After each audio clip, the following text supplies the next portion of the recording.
Ilang motivation na ba yung napanood mo? Ilang payo na ba yung napakinggan mo? Ilang oras ka na nag-aksaya sa mga bagay na akala mo makakapagpabago sa buhay mo? Ilang video pa bang kailangan mong mapanood? Ilang payo pa bang kailangan mong marinig? Kaya hanggat marami kang pinapakinggan payo, marami kang pinapakinggan motivation, kung wala kang ginagawa sa iyong sarili at wala kang binabago sa iyong sarili, wala din mangyayari. Isa lang yan na patunay na hindi mo kailangan ng salita o motivation ng ibang tao kung gusto mo magbago sa iyong sarili. Nasa sayo ang desisyon. Gusto ko lang malaman mo na maiksi lang yung buhay ng tao para sayangan yung mga pagkakataon na meron tayo ngayon. Maiksi lang yung buhay natin, maiksi lang yung buhay ng tao. Buti nga kung umabot ka pa ng 60, 50. Diba? Maiksi lang yung pagkakataon na binibigay sa atin kung iisipin. Kaya hanggat nag enjoy ka, sumasaya ka sa mga mabubuting paraan, pagpatuloy mo yun.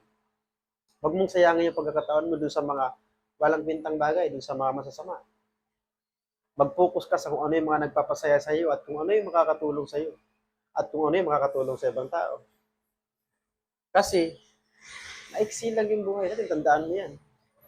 Ngayon, kapag magpilosopuhan tayo, sasabihin mo, maiksi lang naman ang buhay natin, gawin natin to. Well, wala namang problema, gawin mo yun kasi buhay mo yun. Wala naman nagsasabing wag mong gawin yan. At kung meron ka man napapanood ng mga ganitong video, lang sa amin, advice lang. Kasi ang tao, normal lang. Lahat ng tao may kasalanan. Kahit ako, may kasalanan ako. Hindi ako nagmamalinis. Pero, katulad ng sinasabi ko sa inyo, maiksi lang yung buhay natin, gawin natin kung ano yung dapat. Gawin natin kung ano yung tama. Alam mo real talk lang Real talk lang. Sa alam mo talaga yung mga taong kakilala mo. Mga taong pamilya mo, mga taong kaibigan mo, mga taong best friend mo, o taong jowa mo, taong asawa mo.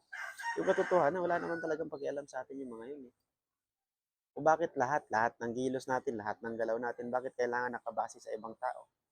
Eh meron naman tayong sariling desisyon. Kaya nga binigyan tayo ng kanya-kanyang sarili, bakit pa natin iintindihin yung desisyon ng ibang tao? Eh may sarili naman tayong desisyon. Ano nga ba yung point ko dito? Ang point ko dito, bakit nga ba kailangan natin bigyan ng proof yung ibang tao para lang magustuhan tayo? Eh hindi naman kailangan yun, hindi naman required yun.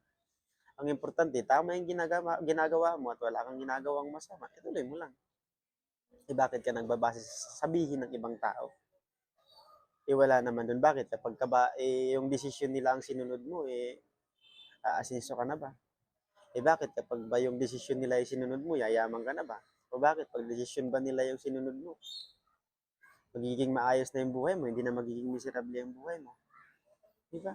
Bakit pag yung payo ba nila yung sinunod mo, magiging maayos ka na? May sarili ka namang desisyon kahit anong payo ng iba, kahit anong motivation ng ibang tao, kapag hindi mo rin naman gawin sa sarili mo, hindi mo baguhin yung sarili mo, wala din naman mangyayari, hindi ba?